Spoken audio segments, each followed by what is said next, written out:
Thank you. Thank you.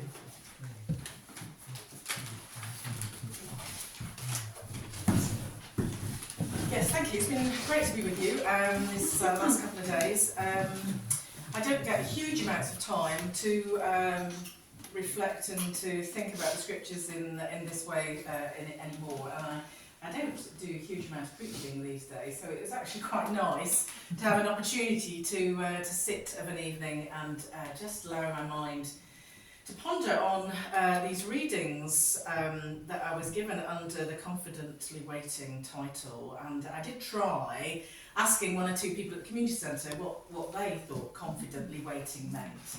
And we won't say much about that.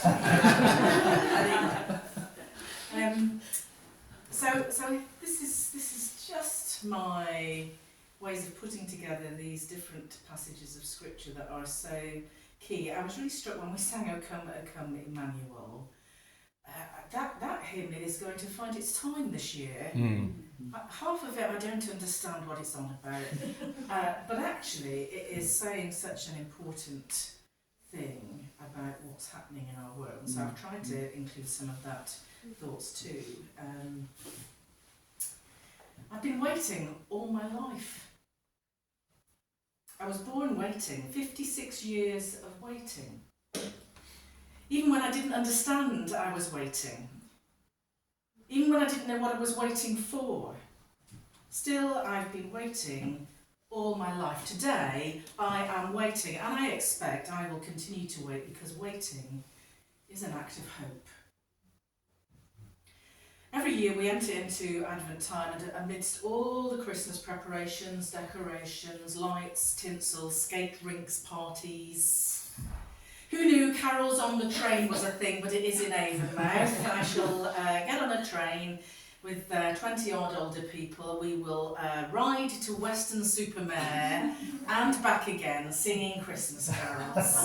Stopping at Yatton at the cafe there for them to provide us with some refreshments. To me, that sounds like an awful lot of singing, and unless the train strikes happen, which unfortunately they were cancelled this week, so that was my one get out. Waiting isn't just for Advent though. Just like a puppy isn't just for Christmas. Perhaps then it's about what we're waiting for that matters most. We could be waiting for an asteroid to hit, or a bomb to drop, or the cliff top to a road and into the sea along with a house, or a massive iceberg to move or melt with titanic effects.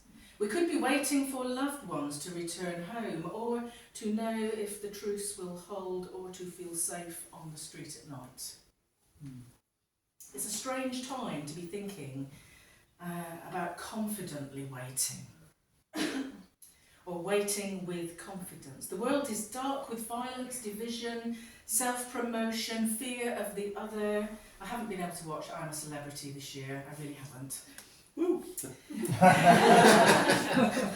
Very earth is shifting under our feet and nature is unpredictable. Yet here comes another Advent, calling on us to seek Emmanuel. O come, Emmanuel, and ransom captive Israel. A steady refrain looking for the light of salvation. Even those who trust in God seem fearful and turned in on themselves, fighting about who is evangelical and who isn't. Who is acceptable and who isn't. Who is worthy and who is not. This is the context of Advent in 2023. The world is almost unrecognisable for us. And where are the voices of reason and wisdom, the confident voices that seem to be the ones who seek power over others and not for the good of others? And so we turn to the Gospel and to Simeon and Anna, who have been waiting all their long lives, it seems. They could be forgiven for giving up hope so long they've been waiting. Simeon, an older man known to be righteous and devout, who believed that the Spirit had revealed to him that he would not die before he saw the Messiah. And when he saw Joseph and Mary bring that baby, Jesus, into the temple courts, he somehow recognised his heart's desire. A prophecy had been fulfilled. So he took the child in his arms and praised God, saying, "Sovereign Lord, as you have promised, you may now dismiss your servant in peace. For my eyes have now seen your salvation." He had not been impatient. He had not succumbed to despair. He trusted God. An elderly woman named Anna is described as a prophetess who never left the temple but worshipped day and night, fasting and praying. We are given an extraordinary amount of information about Anna, almost more than any woman in the Bible. The daughter of Phanuel, a member of the tribe of Asher, she was married once for 7 years and then widowed. Now she'd lived for 84 years as a widow, and in her widowhood, Anna devoted herself to prayer and fasting. She never left the temple but worshipped night and day. Anna makes her way to Jerusalem and centred her whole life on worshipping God in the temple. Anna knew God's promises, and when she saw the baby, she too knew that God had fulfilled his word to her. Anna also gave thanks to God, and the story says she spoke about the child to all who were looking to the redemption of Jerusalem. The gospel surprises us not just with all this information about this woman. Bear in mind, most women don't even get their name mentioned at all. But there's something of a role reversal here, because it's Anna who offers public testimony to the Messiah, and it's Simeon who holds the baby and blesses him. Isn't that amazing? It's an extraordinary story full of hope. They could be forgiven for being disappointed, waiting all that time, and it's a baby. More waiting. And yet somehow they're confident because they know not to put themselves in the place of God. Their waiting has brought them to a place of acceptance that God's ways are not their ways, and their ways are not God's ways. Instead, they know their place is to be witnesses to God's way, and they exercise amazing faith. It's a baby. How did they know this baby was different? Did they know how salvation would come through this baby?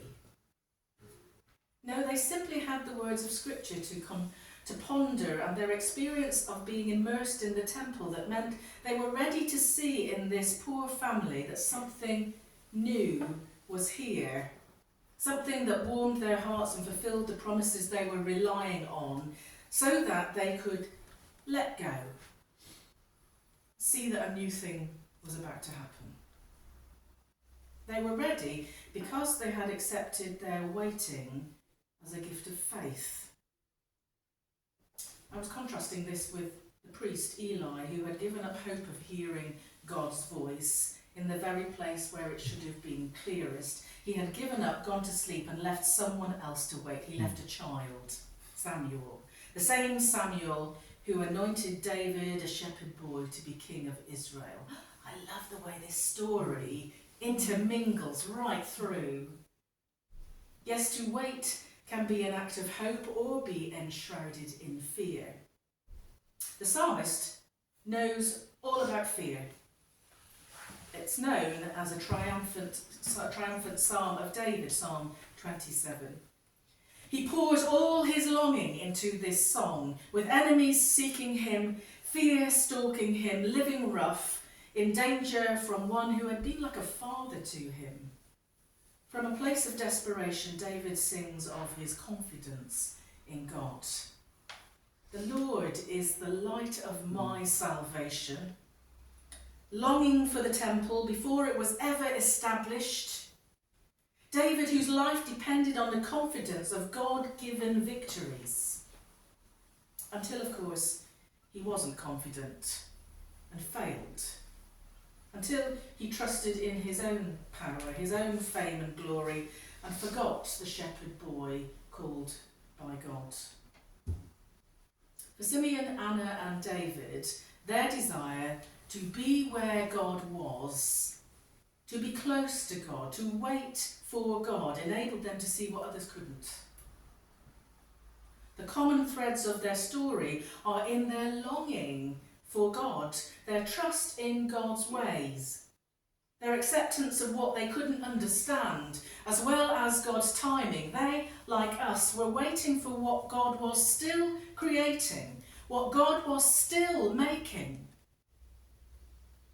David was waiting to not be hunted and to find home. Simeon was waiting to die because his work was complete. And Anna, well, I think Anna was waiting to find her voice. To be Anna, who witnessed to God's salvation in a fragile baby, born as a refugee, dependent, homeless, yet somehow full of wonder. Just what did they find?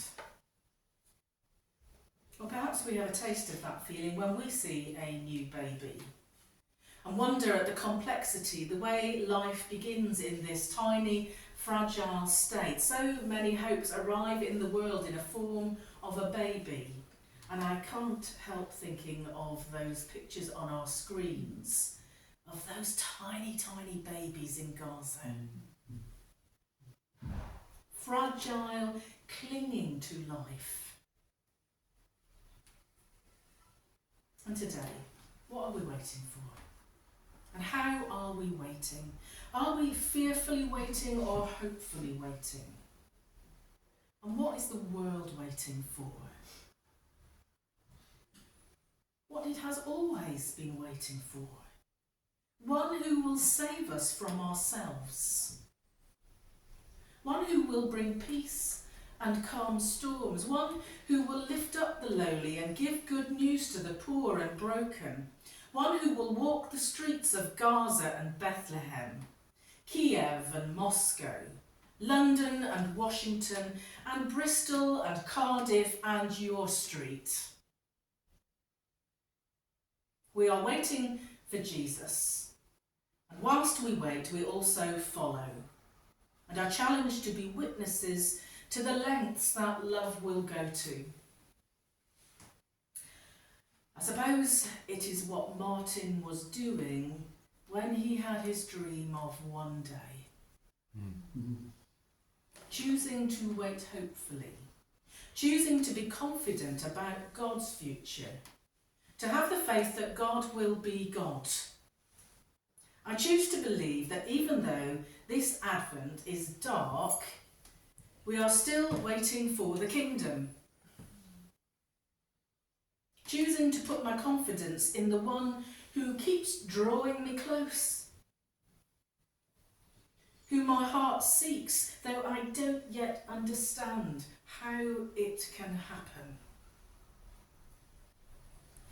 I just choose faith and wait hopefully for peace, justice, love to prevail. So it boils down to a very simple question for me.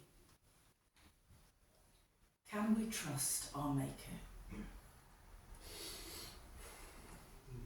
Do you trust your Maker to be God?